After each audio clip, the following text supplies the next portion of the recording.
नमस्कार, वंदे मातरम। मैं हूं श्याम गिरी। आप देख रहे हैं हमारा चैनल मुद्दा भारत का। मुद्दा भारत का यानी मुद्दा है इस समय कॉकरोच का। जी हाँ, धर्मेंद्र प्रधान ने इस्तीफा क्या दे दिया। विपक्ष तो ऐसा लग रहा है कि उन्होंने भारत ही जीत लिया है, उन्होंने मोदी जी को हरा ही दिया है। क्या है इसके पीछे की पूरी राजनीति, क्या 20-25 दिन की घटनाओं का पूरा ब्यौरा है, हम आज पोस्टमार्टम के जरिए दिखाएंगे कि कॉकरोच यानी अभिजीत दिपके जो मंशा लेकर आए थे, जो उन्होंने पार्टी को संस्थापक के रूप में दिखाया अपने आप को, कनाडा से मुंबई पहुंचे, मुंबई से दिल्ली पहुंचे, और जिस तरह से उन्होंने नीट के पेपर लीक को विद्यार्थियों के जरिए, छात्रों के जरिए इस मैटर को उठाया है और इस तरह से देश में आग लगाने का काम किया है, उसके पीछे की पूरी रणनीति क्या है, ये हम आज समझने की कोशिश करेंगे कि आखिर में धर्मेंद्र प्रधान का इस्तीफा क्या बीजेपी की मजबूरी है, क्या बीजेपी की हार है, या इसमें कुछ और है। ये सब पर्दे के पीछे कहानी जो है हम आज बताने वाले हैं आपके सामने। हमारे साथ में हैं राजनीतिक विशेषज्ञ दयानंद नेने जी। इन्होंने बारीकी से अध्ययन किया, इन्होंने पीछे एक महीने घटनाक्रम को अपने हिसाब से पूरा अध्ययन करके आपके सामने ला रहे हैं। दयानंद नेने जी, काफ़ी लॉन्ग टाइम से हम आपसे दूर थे, आपका स्वागत है एक बार से फिर हमारे चैनल में।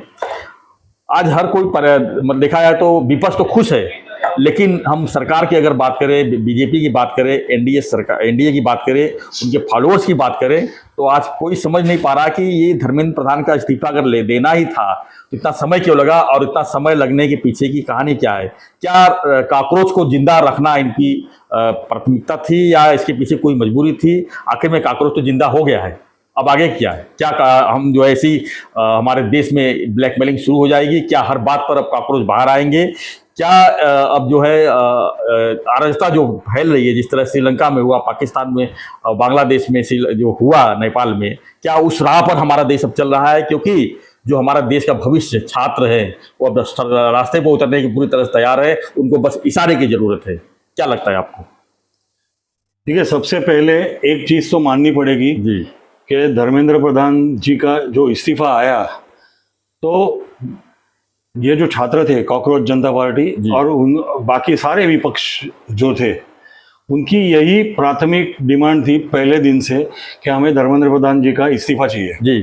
तो जैसे इस्तीफा आया तो वो लोग अपनी ये जीत है, खुद की जीत हो गई है, ये समझ रहे हैं, और थोड़े हद तक वो जायज़ भी है, क्योंकि उनकी जो मेन डिमांड थी वो गवर्नमेंट को मान्य करनी पड़ी।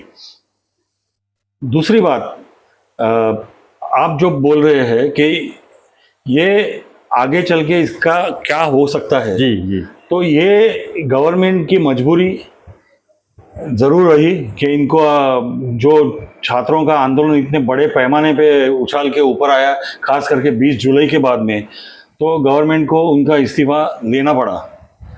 अभी मेरे ख्याल से गवर्नमेंट की 2-3 गलतियां यहाँ पे हुई है। खुल के बात करेंगे। बिल्कुल बिल्कुल।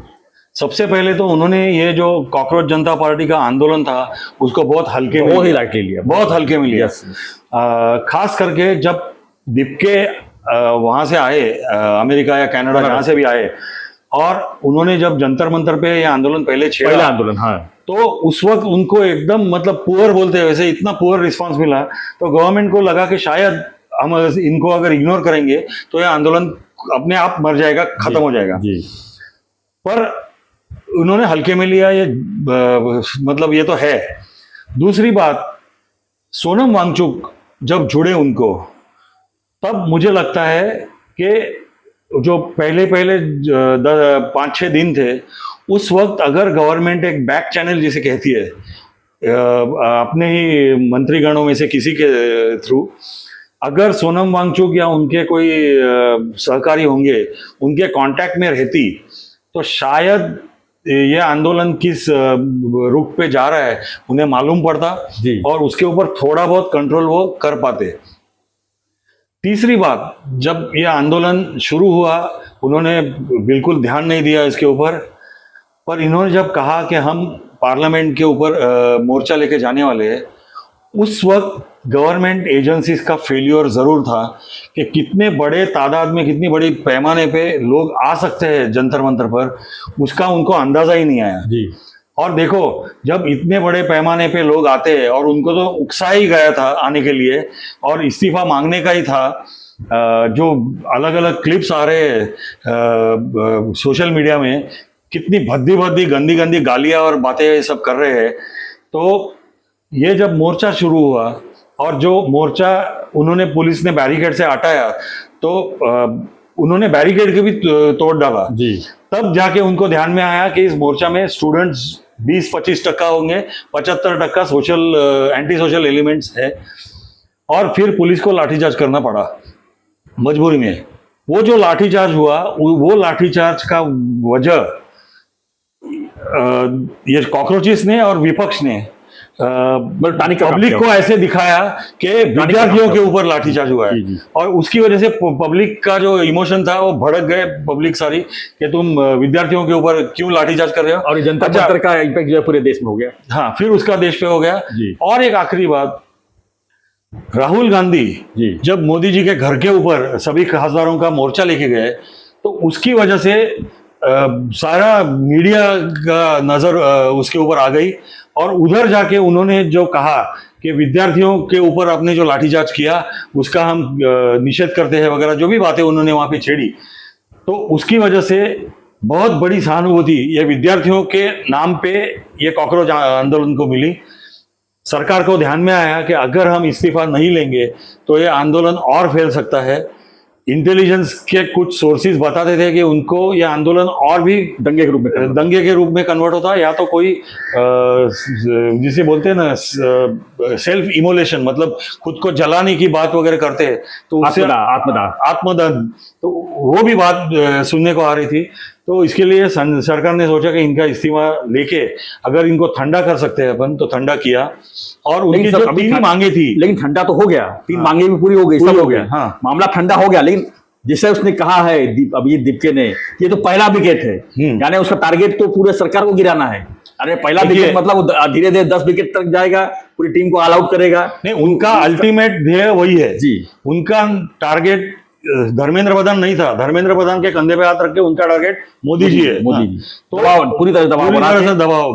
पर अभी देखना पड़ेगा, कल अभिजीत दीप्ते ने जो बयानबाजी की शुरुआत में जीतने के बाद, वो जीतने का जो उन्माद रहता है जिसे हम कहते हैं कि हम जीत गए, अब कुछ भी बको, कुछ भी कर सकते हैं, तो उस वो मूड में उन्होंने किया होगा। मेरे ख्याल से वांगचुक जी भी उनके संपर्क में रहेंगे, और लेट अस होप कि ये लोग इतना आगे सब्जेक्ट को नहीं ले जा पाएंगे, और सरकार भी उनके साथ में बातचीत करके एक मिडिल पाथ जो बोलती है उसके वो निकाल सकती है, ऐसे अपन आशा करेंगे। लेकिन कैसे, अभी तो अभिजीत दीपके प्लस एक स्टूडेंट, ऑल इंडिया स्टूडेंट, अभी तो नीट तो बहाना था, लेकिन अभी हर मुद्दे को अगर स्टूडेंट के साथ में, क्या स्टूडेंट बाहर आएंगे इनके इशारे पे? नहीं, देखो ये नीट का मामला, क्या ये स्टूडेंट का पहला चॉइस अभिजीत दीपके है, कॉकरोच है? क्या लगता है आपको? स्टूडेंट का पहला चॉइस ये था कि पुलिस ने स्टूडेंट्स के ऊपर हमला क्यों किया जी। वो जैसे टॉपिक खत्म हो जाएगा, मुझे नहीं लगता है स्टूडेंट वापस आएंगे, क्योंकि उनका रोष, उनका एंगर उसी पे था कि आपने स्टूडेंट्स के ऊपर हमला क्यों किया। और इन्होंने जो फॉल्स नैरेटिव फैला है कि लड़कियों के कपड़े फाड़े वगैरह, तो देखो, झूठ हमेशा जल्दी फैल जाता है हर जगह पे, सच बाहर आने को टाइम लगता है, और जब तक सच बाहर आता है कपड़े पहन के, तब तक झूठ पूरे गांव में घूम के आता है वापस।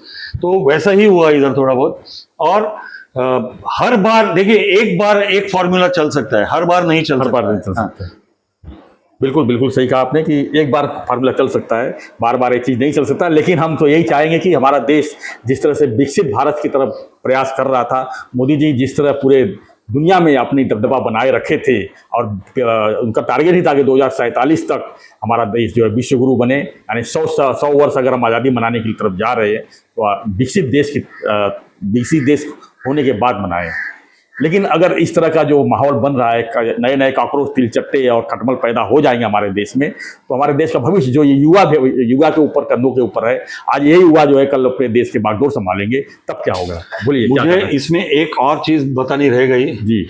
ये कॉकरोच आंदोलन जो था जी, उसमें जो पक्षीय मतलब रीजनल पार्टीज जो है, उनके सारे नेताओं ने उनके मंच पे जाके सरेंडर कर दिया। सीधी सी जैसे बात है, आज विपक्ष के पास कोई उद्धव मुद्दा नहीं है। ठाकरे, राज ठाकरे, विपक्ष के पास कोई मुद्दा नहीं है। शरद पवार जी, पता है कि हाँ। इस अब नहीं तो कभी नहीं, अब इसको जो है भुनाने की पूरी कोशिश किए और सरकार पर पूरी दबाव बनाने में कामयाब हुए, क्योंकि ये अकेले की बस की बात नहीं थी। पूरे हिंदुस्तान में, ये सिर्फ जंतर मंतर का बात नहीं था, ये पूरे हिंदुस्तान में टारगेट था कि पूरी तरह से अराजकता फैलाकर, जैसे श्रीलंका में हुआ, नेपाल में हुआ, ऐसे हिंसा फैलाकर वो सरकार पर दबाव बनाना चाहते हैं, सरकार को किसी तरह गिराना चाहते हैं। और क्या क्या प्लान थे, विदेशी ताकतें तो साथ में तैयार उनकी थी, फंडिंग भी हो रही थी और उनके जो है पूरी सपोर्ट। उसमें एक ही जो बोलते हैं सिल्वर लाइनिंग, बोलते हैं डार्क क्लाउड को सिल्वर लाइनिंग में, चंदेरी जो सरकमफरेंस उसका, कि अपने देश के युवा जो है उनके ऊपर पूरा विश्वास है हमें, और वो इसके आगे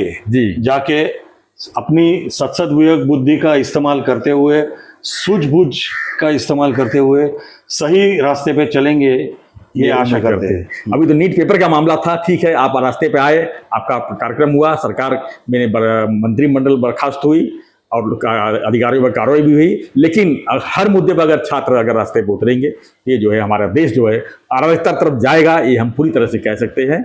तो फ्रेंड्स, आपकी क्या प्रतिक्रिया है इस पर हमें कमेंट बॉक्स जरूर लिखिए। क्या लगता है कि कॉकरोच तो जिंदा हो गया, लेकिन हमारे देश का भविष्य कैसे सुरक्षित रहेगा, कैसे आगे बढ़ेगा, इस पर आपकी राय दीजिए और बने रहिए हमारे साथ, देखते रहिए हमारा चैनल मुद्दा भारत का। चैनल को लाइक, शेयर और सब्सक्राइब जरूर करें। धन्यवाद नेने जी, धन्यवाद, जय हिंद।